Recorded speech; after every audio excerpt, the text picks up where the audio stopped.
Adalah tenggat waktu pemenuhan sebagian dari 17+8 tuntutan rakyat yang digagas sejumlah pegiat media sosial. Kemarin, para pegiat sosial bertemu langsung dan menyerahkan dokumen tuntutan kepada anggota DPR.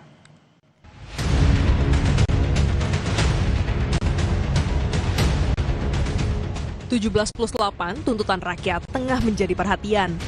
Digagas sejumlah pegiat media sosial, tuntutan ini menjadi rangkuman berbagai aspirasi, keluhan, dan harapan masyarakat menyikapi berbagai persoalan bangsa akhir-akhir ini. Pada 4 September, sejumlah pegiat diantaranya Jerome Pauline, Ferry Irwandi, Andovi Dalopes, Jovial Dalopes, Fathia Izzati, dan Andita F. Utami menyambangi gedung DPR. Mereka menyampaikan dokumen fisik 17+8 tuntutan rakyat dengan tenggat waktu yang berbeda. 17 tuntutan jangka pendek dengan tenggat waktu 5 September 2025, sementara 8 tuntutan jangka panjang dengan tenggat waktu hingga Agustus 2026. Tak hanya ke DPR, tuntutan 17+8 juga ditujukan ke Presiden, TNI, dan Polri. 13 baru dimulai, 4 malah mundur, 8 belum digubris. Beberapa di antaranya yang mundur. Kekerasan aparat, korban di Bandung, keterlibatan TNI masih terlibat, pembebasan demonstran, proses hukum aparat polisi, memang sudah ada yang dihukum, namun baru 1. Dan banyak hal lain yang belum dimulai prosesnya.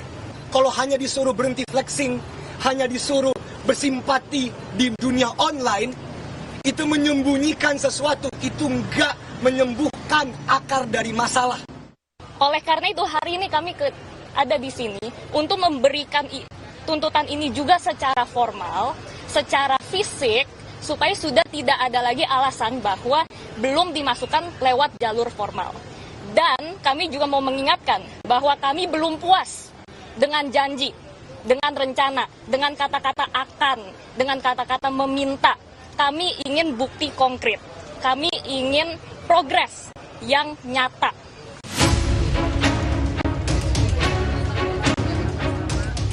Perwakilan DPR RI Andre Rosiade dan Rieke Diah Pitaloka menerima langsung dokumen 17+8 tuntutan rakyat. Andre pun menandatangani surat serah terima. Andre dan Rieke bilang pimpinan DPR sedang bekerja untuk mengevaluasi tunjangan dan kinerja anggota. Sampaikan duka cita mendalam atas jatuhnya korban yang kemarin dalam peristiwa September gelap setidaknya bagi saya pribadi.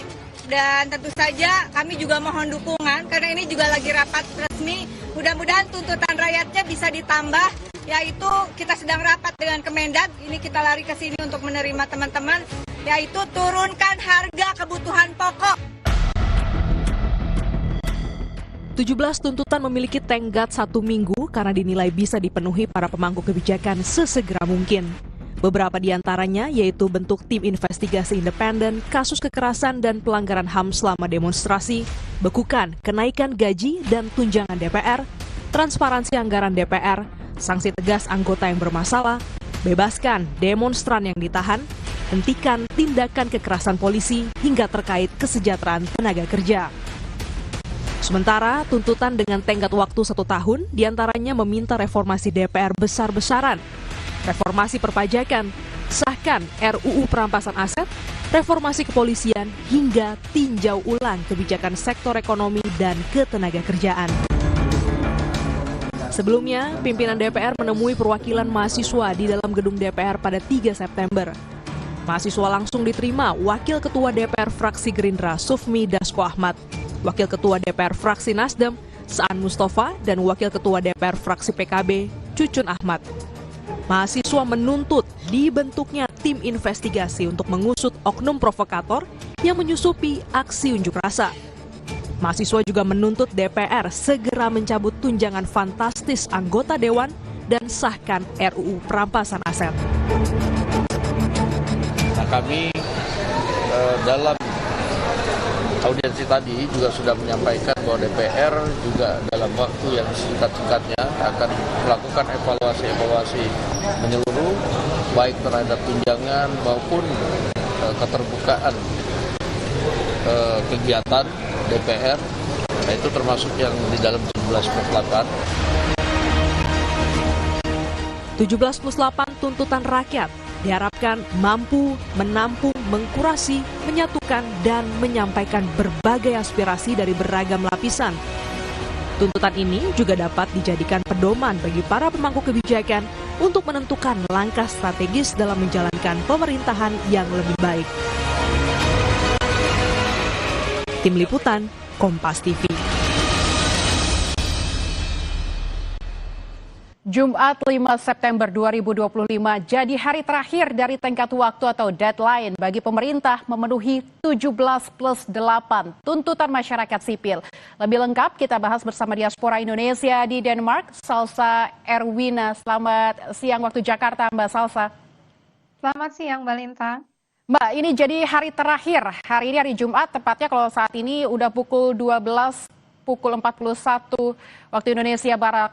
Anda yakin semua bisa dipenuhi tuntutan 17+8 untuk hari ini? Kalau secara fakta sih pasti nggak yakin ya Mbak Lintang ya, karena ini progresnya terlalu lambat gitu. Kalau menurut saya pribadi, dan ini ada beberapa banget yang sebenarnya mudah untuk dicapai, tapi masih nggak dilakukan. Tapi namanya kita sedang berusaha untuk benar-benar mengubah gitu ya, ke arah kesejahteraan masyarakat. Kita nggak boleh kehilangan harapan tentang semua tuntutan-tuntutan kita ini.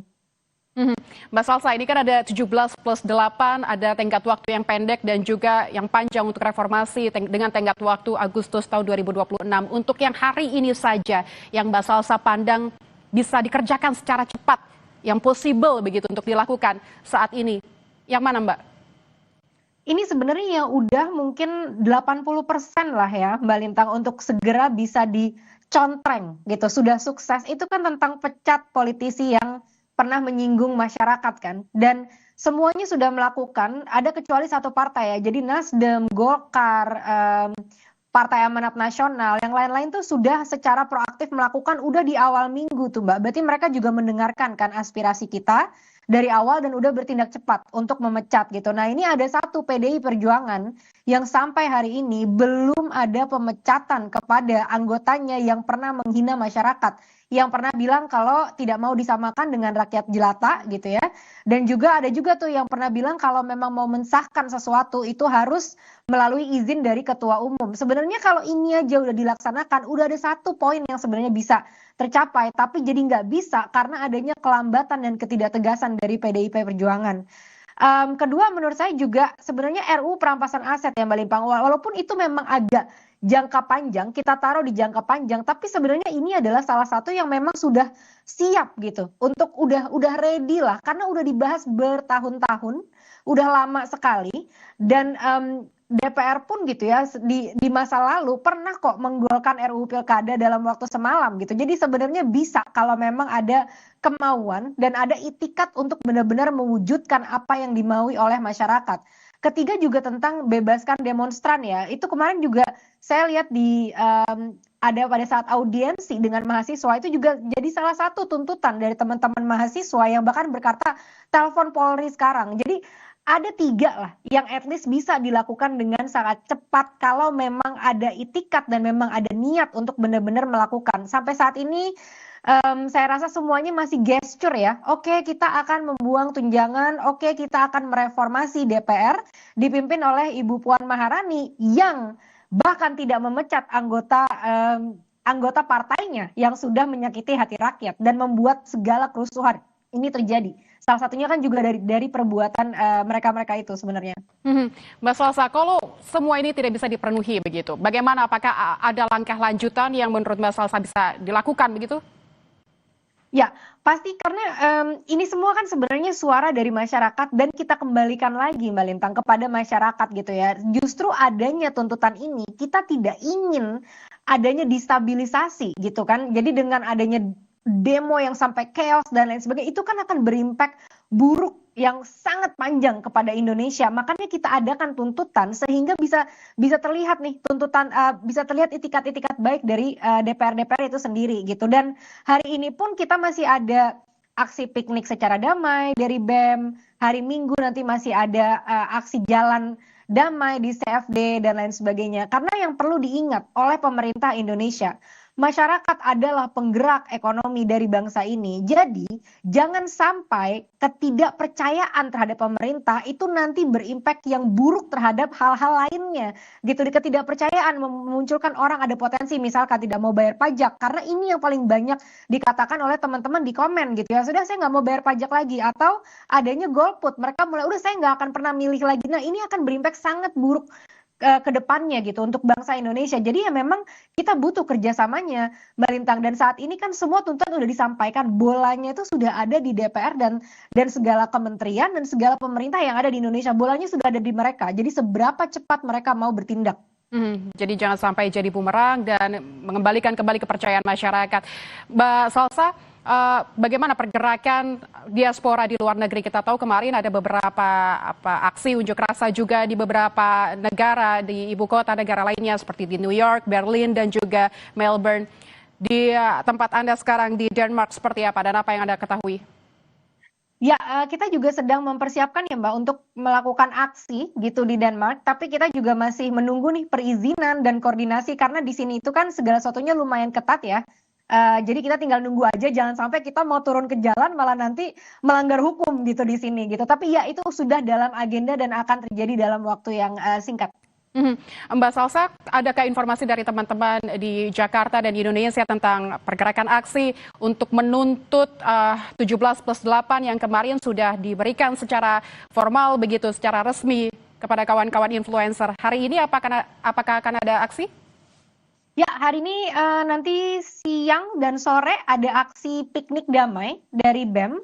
Nanti hari Minggu ada di Car Free Day juga di Jakarta dan juga pasti ini masih berlangsung terus kok di segala wilayah di Indonesia karena mungkin satu hal yang ingin aku tekankan ya Mbak Lintang, ada yang berbeda dari aksi ini. Saat ini masyarakat memang benar-benar sudah muak sekali dan juga saya lihat adanya persatuan gitu Mbak. Jadi dari berbagai macam badan-badan di masyarakat, dari berbagai macam kalangan di masyarakat, kita mulai menyuarakan hal yang sama, menuntut hal yang sama, dan saya pun setiap saya posting di Instagram gitu ya, itu selalu komennya itu tentang udah sampai mana nih RUU perampasan aset gitu. Jadi masyarakat ini benar-benar sangat-sangat memonitor dan menyaksikan apa yang dilakukan pemerintah gitu.